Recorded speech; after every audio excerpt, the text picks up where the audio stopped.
마태복음 13장 44에서 58절 말씀입니다.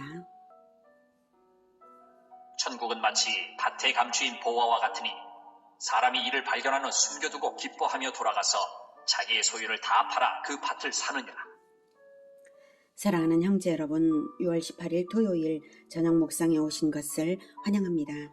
마태복음 13장에는 7가지 비유가 나옵니다. 4가지 땅에 씨를 뿌리는 비유, 가라지 비유, 겨자씨 비유, 누룩 비유, 이 4가지 비유를 42절까지 봤고요.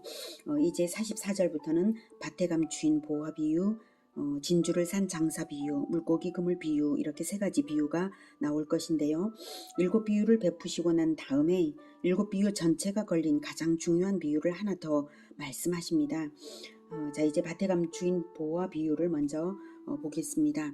44절, 천국은 마치 밭에 감추인 보화와 같으니 사람이 이를 발견한 후 숨겨두고 기뻐하며 돌아가서 자기의 소유를 다 팔아 그 밭을 사느니라.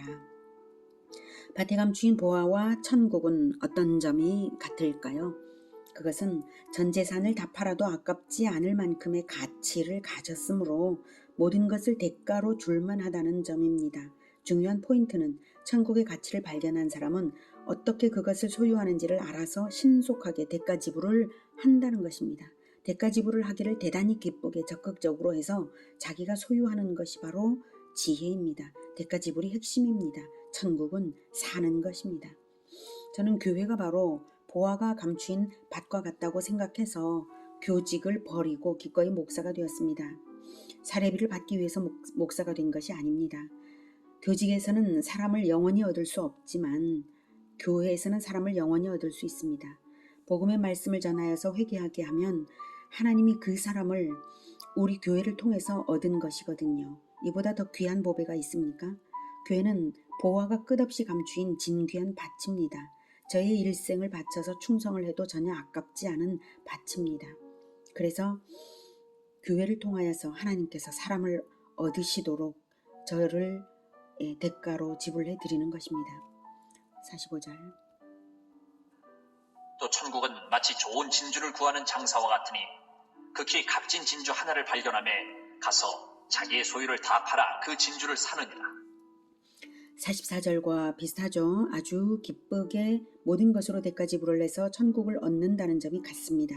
온 인생을 하나님을 위해서 헌신하는 사람들은 바로 천국의 가치를 발견했기 때문에 자기의 헌신이 남는 장사라는 것을 잘 알고 있습니다.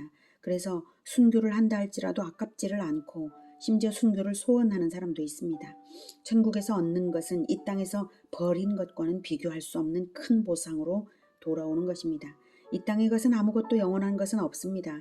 천국에 가지고 들어가지 못합니다. 그러나 천국에 들어가는 것은 영원한 것만이 들어가는데 바로 말씀과 영혼들이죠.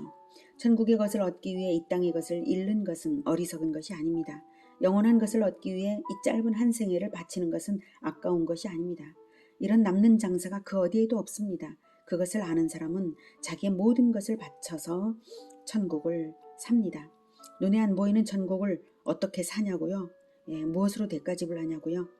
13장 앞부분의 4가지 비유를 기억하십니까? 4가지 땅의 비유, 가라지 비유, 겨자씨 비유, 누룩 비유, 이 4가지 비유의 공통점이 바로 말씀입니다. 말씀을 가지고 끝까지 품고 분별하고 말씀으로 분별하고 말씀을 뿌리고 말씀을 넣어주라는 공통점이 있었죠. 그러면 열매 맺는다고 하십니다.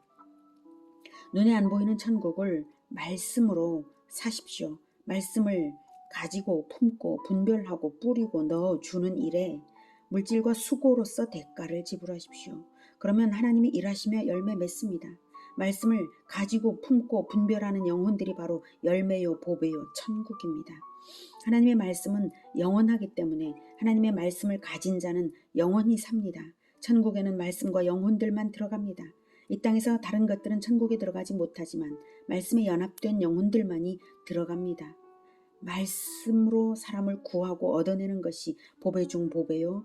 그것이 천국의 기업이요. 영원히 남는 것입니다. 47절. 또 천국은 마치 바다에 치고 각종 물고기를 모으는 그물과 같으니 그물에 가득하며 물가로 끌어내고 앉아서 좋은 것은 그릇에 담고 못된 것은 내버리느니라. 세상 끝에도 이러하리라. 천사들이 와서 의인 중에서 악인을 갈라내어 풀무불에 던져 넣으리니 거기서 울며 이를 갈리라. 그물과 천국의 공통점은 무엇일까요? 골라낸다는 점입니다. 좋은 것들은 최종 선택되어 그릇에 담겨집니다. 그런데 못된 것들은 그물 영역 안에 한 번은 들어왔다가 영역 밖으로 되돌아 나가는 점이 있습니다. 그물은 교회입니다. 아무나 들어옵니다. 교회 영역은 말씀을 잘 듣고 품어서 실천으로 대가 지불을 하는 사람들은 남지만 그렇지 않은 사람들은 세상으로 되돌아갑니다. 그들은 되돌아가는 사람들은 다시 바다로 되돌려지는 물고기처럼 당장의 자유를 누린다고 가지만 그것은 천국을 떠나는 것입니다. 교회는 남는 자들만이 천국입니다. 천국은 예수님 오실 때에야 들어가는 것이 아닙니다. 예수님이 재림하시면 그때는 돌아오기에는 이미 늦습니다. 그때는 천사들이 와서 의인 중에서 악인을 갈라내어 풀무불에 던져 넣기 위해 오는 것이니까요. 자, 이렇게 천국의 비유들을 베풀어 주신 예수님께서 마지막으로 물으십니다. 51절. 이 모든 것을 깨달았느냐? 하시니 대답하되 그러하오이다. 예수께서 이르시되 그러므로 천국의 제자된 서기관마다 마치 새 것과 옛 것을 그 곳간에서 내오는 집주인과 같으니라. 이 모든 것을 깨달았느냐? 이렇게 물으시는 이유는 일곱 비유를 깨달은 자에게만 그 다음 가르침에 52절 가르침의 진정한 가치가 깨달아지기 때문입니다. 그러니 이 마지막 비유가 지금까지 일곱 비유를 바탕으로 보다 높은 차원의 비유, 중요한 비유라는 것을 알 수 있죠. 일곱 비유에 다 걸려 있는 것이 이 마지막 비유입니다. 그래서 이제 말씀하십니다. 그러므로 천국의 제자된 서기관마다 마치 새 것과 옛 것을 그 곳간에서 내오는 집주인과 같으니라. 그러므로 앞에 일곱 비유가 가르치는 축복이 엄청나므로 일곱 비유가 천국의 비결을 가르치므로 일곱 비유에 대한 깨달음이 너희 제자들에게만 허락되었으므로 일곱 비유 실현의 열쇠가 너희 제자들에게만 있으므로 천국의 제자된 서기관이 되라고 하시는 거죠. 일곱 비유가 실현되도록 천국의 제자된 서기관이 되라. 천국의 제자된 서기관이 되어서 집주인처럼 하늘 곳간에서 퍼다주는 자가 되라. 이 말씀입니다. 천국의 제자된 서기관. 서기관은 성경의 전문가죠. 천국의 제자된 것은 예수님의 제자를 말합니다. 예수님을 그대로 빼닮은 제자입니다. 예수님은 걸어다니는 성경이시고 실천하는 성경이십니다. 그래서 천국의 제자된 서기관이 되라는 것이죠. 제자는 학생과 다릅니다. 자기 스승을 그대로 본받는 자를 제자라고 합니다. 교실에 앉아 알아듣고 끄덕이는 정도의 사람이 아니라 스승과 함께 다니고 스승의 정신세계를 자기 자신에게 복사하고 스승의 실천 방식대로 실천하고 스승의 목적을 공유하여서 동일한 방식으로 자기도 제자와 동행하며 가르치는 사람이 제자입니다. 제자는 스승이 되어야 제자입니다. 스승으로부터 배운 것처럼 자기도 가르치는 제자가 제자입니다. 그렇게 진리와 실천으로 제자화를 하여 제자의 계보를 잇는 사람들이 제자입니다. 그런 천국의 제자된 서기관이 되라는 말씀입니다. 성경에 능통해야 하는 것은 제자의 기본입니다. 제자가 얼마나 성경에 능통해야 하는가, 그럴 때 받는 혜택이 무엇인가를 집주인과 같다고 말씀하십니다. 새 것과 옛 것을 그 곳간에서 내오는 집주인과 같으니라. 제자된 서기관의 권세로 마음껏 출납할 수 있는 하늘 곳간이 있어요. 곳간이라고 표현하신 것은 모든 자원이 쌓여 있는 곳이라는 의미입니다. 그 자원의 곳간에서 자원 제공하는 것이 제자된 서기관의 권한이라는 것입니다. 물질적 자원, 문화적 자원, 영적 자원, 육체적 자원 등 다양한 종류의 모든 자원은 하늘 곳간에서 내주는 것입니다. 그 자원의 곳간에서 자원을 내오는 것은 집주인만이 할 수 있는 것인데 원래는 그 권한을 천국의 제자된 서기관에게 천국의 집주인 예수님께서 허락하셨다는 것입니다. 옛것과 새것은 무엇일까요? 옛것, 새것과 옛것, 새것과 옛것을 내주는 천국의 제자된 서기관이 내줄 수 있는 것이 뭐겠습니까? 그것은 바로 구약성경과 신약성경을 말합니다. 천국의 제자된 서기관에게 곳간의 자원을 받는 방법은 신구약 성경의 진리를 배우며 제자가 되는 그것이 바로 곳간의 자원을 받는 방법입니다. 천국의 곳간에서 나오는 것은 새 것과 옛 것입니다. 성경의 진리는 신약에만 있는 것이 아니라 오히려 구약에서부터 진리의 기초를 놓았고 구약을 바탕으로 신약에서 완성된 것입니다. 구약과 신약의 진리의 보화를 곳간에서 자유로이 내오는 곳간지기가 된다는 것은 마치 대형마트를 늘 잘 정리해 놓는 직원과도 같이 신구약 성경의 진리의 체계를 차곡차곡 잘 정돈해 놓고 고객들이 찾는 상품을 즉시로 안내할 수 있는 충실한 직원처럼 성도와 이웃들에게 언제든지 필요시에 적절한 말씀을 제공해야 할 것입니다. 만약 그러지 못한다면 보화가 곳간에 쌓여 있어도 내다 주지를 못하겠죠. 아무렇게나 쌓여 있는 더미 속에서는 특정한 필요를 느끼며 찾아온 사람에게 꼭 필요한 알맞은 것을 즉시로 내어줄 수는 없을 거예요. 그러면 아무리 많은 물건이 있다 한들 무슨 소용이겠어요? 오히려 물건이 많으면 많을수록 더 어려운 일이 되겠죠. 마트 사장이 그 직원을 왜 그런 직원을 써야 하겠습니까? 하늘 곳간에서 보화를 내다 줄 수 있는 사람은 두 가지가 분명히 있어야 합니다. 성경의 지식과 내다 주는 제자화 실천, 이 두 가지가 있어야 합니다. 성경의 진리를 차곡차곡 정리해서 언제든지 상황에 적합한 진리를 제시해주며 적용할 수 있도록 그렇게 섬기는 천국의 제자된 서기관이 되는 것을 저는 꿈꾸고 있습니다. 하지만 거기까지는 정말이지 아직은 멀고 먼 것이 저 자신의 현실입니다. 하지만 그래도 포기하지는 않습니다. 날마다 비전을 생각하지 않은 적이 없고 걸음을 멈춰 본 적도 없습니다. 예수님 다시 오실 때에 주님께서 저를 사용하셔서 얻으신 영혼들을 보고 기뻐하실 것입니다. 주님께서 저를 이끌어가고 계십니다. 제가 멈추지 않습니다. 저는 다만 멈추지 않는 그것으로 주님께 충성하면 주님께서 저를 사용하실 것입니다. 교회가 성경의 진리를 잘 가르치는 목사에게 잘 배우는 것은 놀라운 축복입니다. 천국의 곳간을 맡겨주시는 주님의 마음을 생각해 보십시오. 성경의 진리가 얼마나 귀하면 이러시겠습니까? 그래서 저는 성경을 열심히 가르치는 이 일에 남은 생애를 다 바치고자 합니다. 자, 그런데요. 하늘 곳간에 자원도 많고 천국의 제자된 서기관들이 퍼나르려고도 하는데 사람들이 몰라서 받으러 오지를 않으면 이 또한 안타깝기가 그지 없죠. 53절. 예수께서 이 모든 비유를 마치신 후에 그곳을 떠나서 고향으로 돌아가사 그들의 회당에서 가르치시니 그들이 놀라 이르되 이 사람의 이 지혜와 이런 능력이 어디서 났느냐? 이는 그 목수의 아들이 아니냐? 그 어머니는 마리아, 그 형제들은 야고보, 요셉, 시몬, 유다라 하지 않느냐? 그 너희들은 다 우리와 함께 있지 아니하냐? 그런즉 이 사람의 이 모든 것이 어디서 났느냐? 하고 예수를 배척한지라. 예수께서 그들에게 말씀하시되 선지자가 자기 고향과 자기 집 외에서는 존경을 받지 않음이 없느니라. 하시고 그들이 믿지 않음으로 말미암아 거기서 많은 능력을 행하지 아니하시니라. 예수님께서 천국에 대해서만큼은 오직 비유로만 말씀하시는 이유는 내가 입을 열어 비유로 말하고 창세부터 감추인 것들을 드러내리라.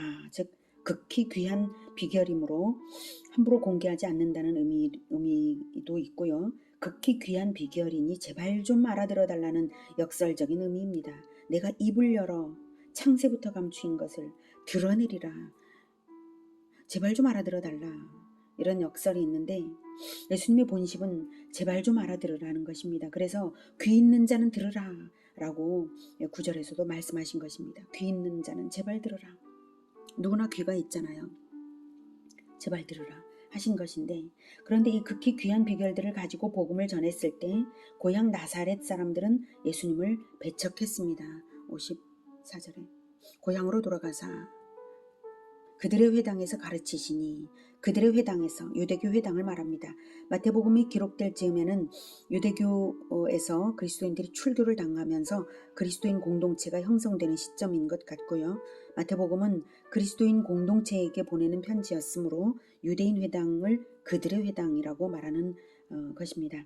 그들의 회당에서 예수님이 가르치셨는데 유대교가 그리스도인들을 출교한 것은 유대교가 스스로 자신의 뿌리이며 결실인 그리스도를 버렸다는 것입니다.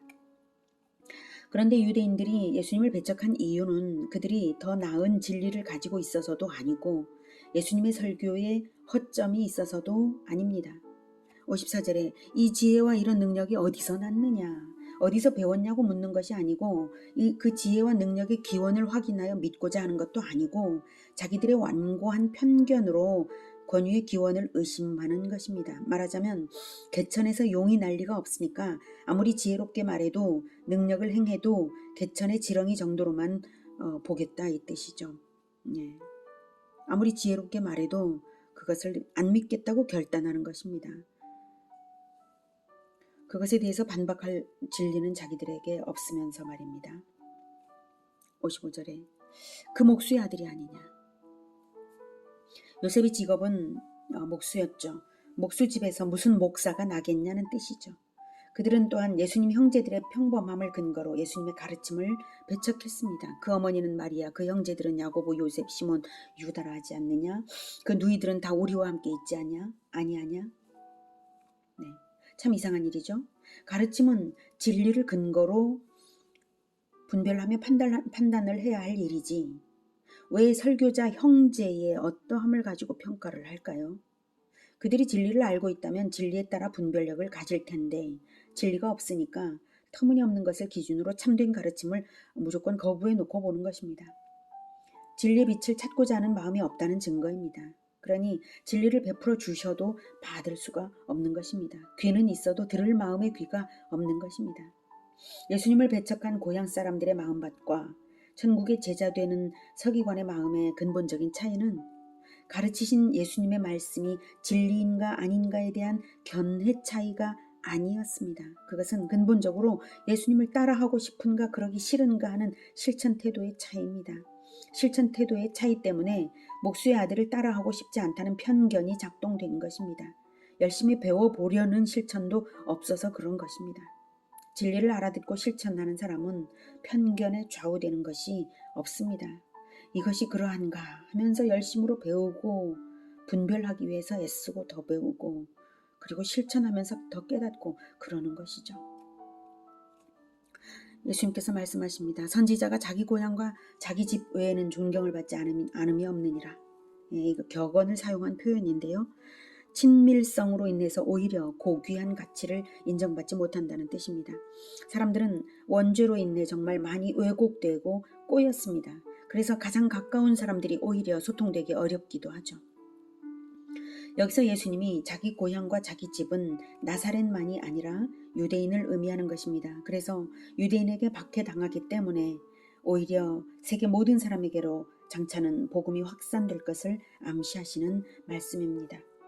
유대인은 수천 년 동안 자기들이 기다려온 보배로우신 그리스도를 거절했습니다. 그러나 우리는 보배로우신 말씀을 영접하여서 하나님의 자녀로 거듭나고 있습니다. 우리가 진정한 이스라엘이요 천국 공동체입니다.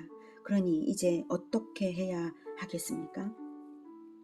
전국의 제자된 서기관들이 되어서 보와 묻힌 밭을 사기 위해 전 재산으로 대가지불을 하는 농부처럼 값진 것을 알아보고 기꺼이 대가지불을 하는 상인처럼 온 힘을 다하는 실천으로 말씀을 가지고 품고 뿌리고 넣어주고 온 힘을 다하는 실천으로 대가지불을 하면서 공동체를 보배로운 것으로 먹여 살리며 풍요롭게 하는 그런 우리 모두가 되기를 축복합니다. 기도하겠습니다. 하나님, 우리에게 말씀을 주시고 또한 그 성경을 인생으로 보여주신 예수님을 보내주시니 정말 감사합니다. 우리가 성경을 통해서 예수님을 날마다 만나게 하여 주시고 따르게 하여 주시옵소서. 우리가 따르겠습니다. 날마다 깨닫고 날마다 말씀을 가지고 품고 뿌리고 넣어주는 이 일을 멈추지 않고 끝까지 할 때에 하나님께서 열매를 많이 맺어주시기를 원합니다. 그래서 장차 하나님께서 참으로 크게 기뻐하실 그날을 기대합니다. 하나님, 우리를 붙들어 사용하여 주시옵소서. 우리가 일생을 대가를 지불하면서 나아가겠습니다. 이 귀한 것을 결코 놓칠 수 없습니다. 주님, 붙들어 사용하여 주시옵소서. 예수님의 이름으로 기도드립니다. 아멘. 이어지는 시간은 개인 기도 시간입니다.